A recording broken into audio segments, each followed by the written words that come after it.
Good morning. We are extremely pleased that you are still here.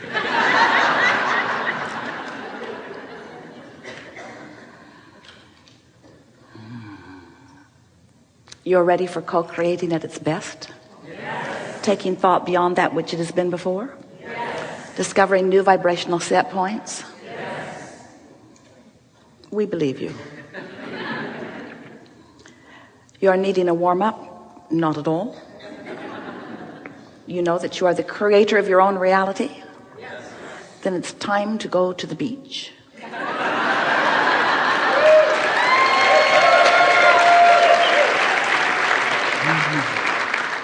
So you have some things on your mind.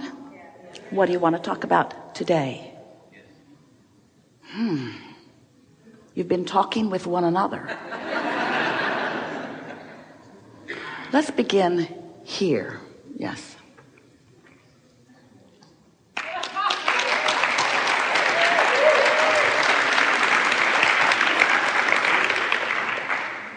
So we talked about creating your own reality.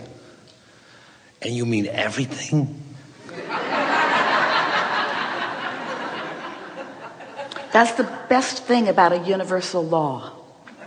When you accept the completeness of it, then you know how to dovetail with it. As long as you give yourself leeway of exceptions, then it becomes random and uncontrollable. Then I have a question for you. On Monday I was really flying high. And I was going up to bed and I was meeting new friends, old friends, saying goodbye, saying hello. It was a wonderful day. Then in the middle of the night, 4:30, I woke up because one of the lights was on. Just by itself.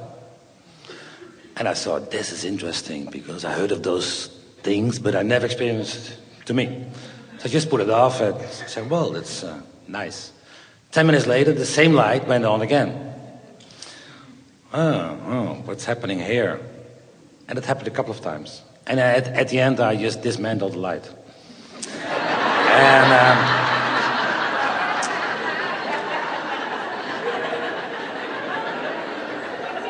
And then I said to the universe, okay, what's up now?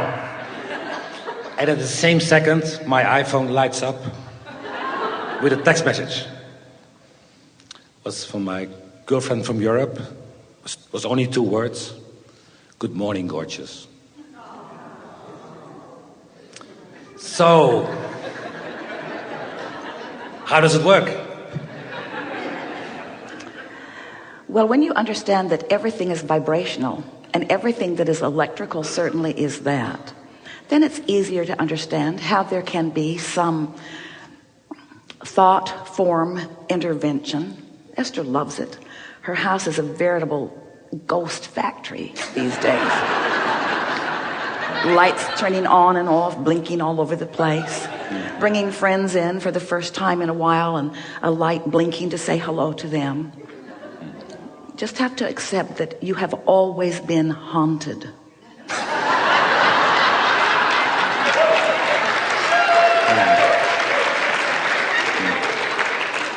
And that the more accepting you are of the naturalness of the interaction between what you've been calling physical and non-physical, there really has been no noteworthy distinction between what is physical and non-physical.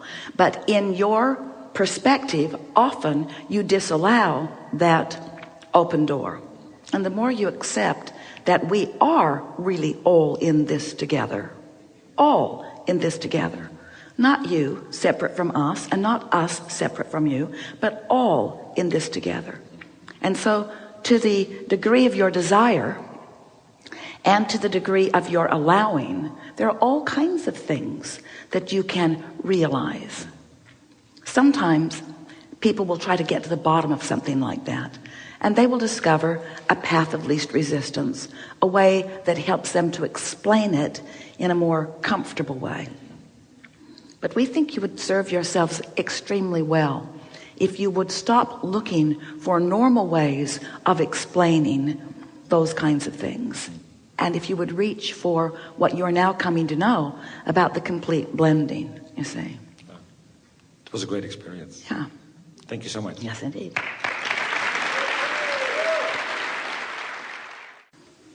Hi. My question's about alcohol. So... How odd. So of course I've been drinking a little bit more than I normally would here because it's free-flowing and it's wonderful. But at home, I've kind of gotten into this little habit of having a couple of glasses of wine at night, and it's becoming more of a daily thing. And I'm just wondering, I don't drink to get drunk, I just drink because I enjoy a nice glass of wine. But I'm really curious to know whether that is affecting my focus. Like, does alcohol cause you to be a less deliberate focuser? It always affects your focus, but you don't need to be in a focusing mode all the time. In other words, it can be an enhancement of the step 3 part of the process. When you kick back a little bit, you can be more allowing. The thing is, if you're really drinking so that you're really out of focus, even though you've kicked back a little bit and your resistance is lower, you're not in a place of consciously receiving the benefit of the alignment as well. So it takes some balance in all of that. Just play with it. Okay. Yeah. Let's address this subject from the new vantage point that we've discovered about momentum. And think about what momentum might be going on that might cause you to want to take a drink. Now, if you're exhausted, or if you're annoyed, or if you really want something to take the edge off, you have to understand which vibrational disc you have chosen prior to that inspired action. This is really interesting, isn't it? In other words, is this inspired action for this drink or whatever the substance is it inspired from a disc of overwhelmment, or from a vibrational grid disc of, or is it from a high flying just looking to feel good? The vibrational momentum that you've got going on before that inspiration came, because the act in and of itself is not really what the subject is. It's the vibrational stance from which, in other words, what momentum is being perpetuated here. And often it's just the momentum of more fun. It's the momentum of just feeling lighter. But sometimes it's the momentum of trying to forget your troubles, or sometimes it's the momentum of wanting to fit in with others. You have to decide what momentum. I think I just enjoy it. So therefore, am I coming from a good place? Certainly, if that's what it is about. And you can tell sometimes, and this is the interesting thing about this, is it's going to bring this into a whole new understanding. So let's say that you are in a very good place. You've been feeling really good. And the universe has gathered cooperative components who are also having a very good time. And the party is flowing, and the alcohol is flowing, and you are feeling good. And so are the others who are with you. And so you have a memory of that relationship under those conditions with that substance equaled a good time. So you sort of make a decision that that is something that you're going to do, rather than that is something that you're going to be called to, or that is something that you're going to be inspired to. We're just encouraging that once you get a handle on this momentum, that you let the momentum carry you. So then what happens? Then the momentum can take on a whole other level. So let's say that you've introduced on a pretty regular basis quite a bit of alcohol to your system. Well, your body will compensate for anything that you are ingesting, because the cells of your body just do that.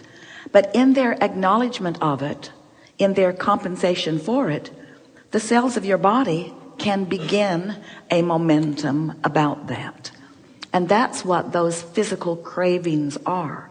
It's cellular momentum that you can overcome with your deliberate choosing of the disc. But let's face it, a lot of people are not deliberately choosing their stance in this vibrational disc emotional scale. They're just sort of going with the flow. And so if momentum gets going and you haven't been paying attention to the way you feel, or you weren't deliberately in a good place as that momentum got going, then it's possible that some destructive momentum could begin to happen to you. So from what you just heard here, is drinking something either good or bad? It's like everything else. It's the vibrational stance from which you do it. So the question that we would ask every time is, what momentum is at the basis of this? And if it's the momentum of just wanting to feel great, then we would follow that momentum. Okay. If it's the momentum of wanting to forget who I am, Right, no. not such good momentum. I'm shy otherwise, or I'm introverted otherwise, or I don't have a good time otherwise, or I don't fit in otherwise. That's not a momentum that you want to perpetuate, you see. And so we hear you sometimes talk about there are happy drunks and there are mean drunks, and we say it's all about what their vibration was before they were inspired to the action, which is really irrelevant to the vibrational stance. So let's take it a little further. Does that mean that there are actions that always belong here, or actions that always belong here, or actions that always belong here? All kinds of actions from all kinds of different vibrational places. And that's why people become so confused, because they become monitors and measurers and comparers of behavior rather than being aware of the vibrational root of things. Really helpful. Yeah. What about in so I don't feel like it affects my meditation. So you could say we're interrupting you. You don't need to apologize to her.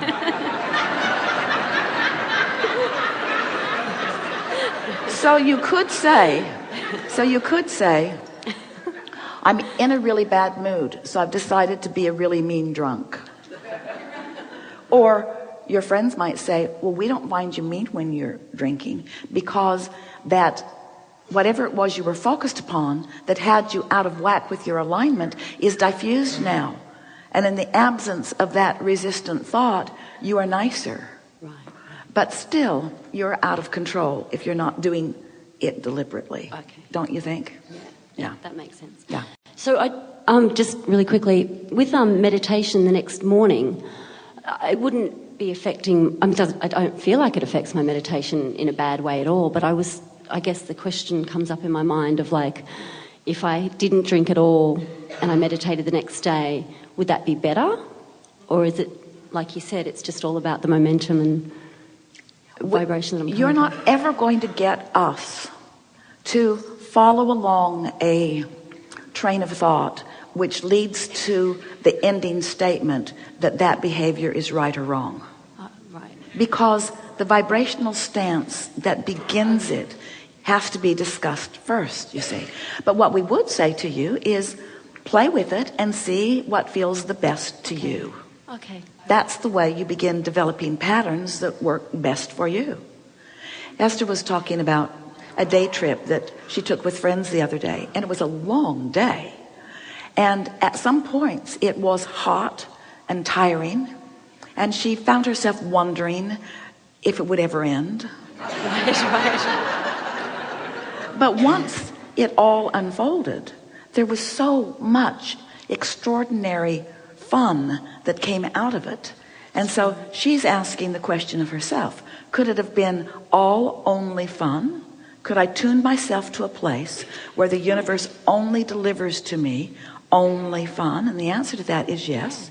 It's just more cognizance of where you are vibrationally and more deliberately tuning of your disc every step along the way. And the more you do it, the more the universe yields to you, so that it's not sporadic, it's steady, you see. So then the question is, well, in my steady alignment, is this drinking behavior going to be an often experience? And we say, maybe, maybe not. You're going to figure it out as you go. Okay. You see. Perfect. Yeah. Great. Thank you so Yes, much. I did.